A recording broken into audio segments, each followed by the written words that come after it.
Lahat ng sasabihin ko sa Tagalog, sasabihin mo sa Ingles. Pwede ba? Sure, I can do that. Feel free to start speaking in Tagalog, and I'll translate everything into English for you.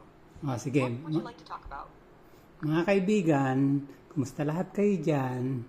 Eto, si ChatGPT. Hello, friends. How are all of you doing there? This is ChatGPT. Sabihin mo ng malungkot na malungkot. Say it very sadly. Yung masayang masaya, parang nanalo ka sa loto. As happy as can be, like I just won the lottery. Gawin mo na masayang salita. Make it sound very cheerful. I'm giving you an instruction. Do it. Got it.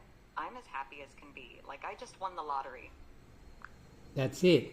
Ngayon, gawin mo na parang iiyak ka na sa lungkot. Okay.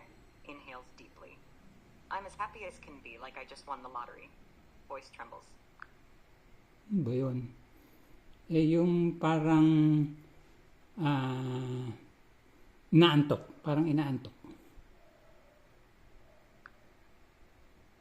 Like I'm feeling sleepy, really sleepy. Ganyan ka ba kapag inaantok magsalita?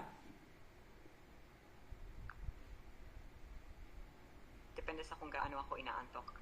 Minsan mahirap mag-focus kapag antok na. Paano mo natatansya kung inaantok ka na?